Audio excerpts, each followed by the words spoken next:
Sunny Meadows Woodland School. The sun shone brightly over the meadow as Class 1 of Sunny Meadows Woodland School set off for their first trip to the Shadow Woods.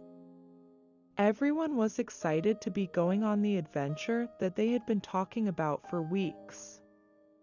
Their teacher, Miss Squirrel, had promised a trip to remember, and the whole class now skipped excitedly through the meadow. Well, nearly all of the class, alone at the back of the group, waddled Hank. Hank was a hedgehog who found it difficult to make friends. He always fell. The journey to the Shadow Woods was longer than expected because Mr. Mole's tunnel train was broken. Indeed, Mr. Mole was there waving them off before he got back to work. This just made Miss Squirrel happier though, as she could talk to the children about all the wonderful flowers that filled Sunny Meadow. There was color everywhere. It looked as if a rainbow had crashed into the field. However, at the edge of the meadow, not everyone was looking at the flowers. Soon, though, the Shadow Woods were upon them, and something that looked small from far away suddenly grew very large before them. Each member of the class gave a slow gulp. Matilda Mouse, Rachel Rabbit, Wendy Weasel, and Ralph Raccoon. The biggest gulp came from Hank. He was nervous enough before they got to the woods and didn't have a friend to hold on to. Matilda pretended to be brave, however, and ran on ahead, compelling her friends to join her. Miss Squirrel was not happy about that, and so she shouted for Matilda to come back. Then off she chased after her. Soon the whole class followed, and before they knew it, they were right in the middle of the woods. Now, instead of bright sunshine, only shadows scattered before them.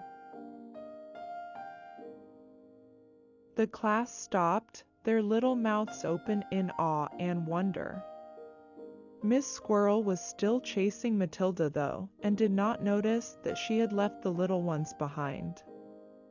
Rachel Rabbit, Wendy Weasel, and Ralph Raccoon all held pause as they looked around them. 3 very small friends, and Hank. The only noise now in the woods was silence. Suddenly, everyone got a fright as behind them Matilda Mouse jumped from behind a berry bush and shouted "Boo!" as loudly as she could. After they all had stopped shaking, her friends laughed, all except Hank. "Silly Hank," said Matilda. "You are just no fun." However, before Hank could reply, another noise made everyone turn around. This time though there was no boo of surprise and no laughter afterwards, because there before the class was a very large and very hungry snake. His magical eyes twinkling with delight as his tongue spiked forward. "Mmm! Lunchtime," said the snake. It was at this point that the class realized that Miss Squirrel had not returned from chasing Matilda. The class was alone. Squeaks of fright squeezed out of the little anim. Suddenly though, Hank was scared no more. He found a way to save the class. He knew just what he had to do. "Quick everyone, down this hole," he shouted as he pointed to a hole under a hanging chestnut tree. The animals stared at him and then jumped down the hole. Hank followed only to be stopped by Matilda, who looked very angry. "Hank, we are trapped now, you foolish hog." But before she could add to her insult, Hank jumped up and flipped himself into a ball. Next, he rolled towards the mouth. Later, back at school, Miss Squirrel was telling the head teacher, Mr. Owl, about what had happened and how the snake had fled Hank's pointy spikes.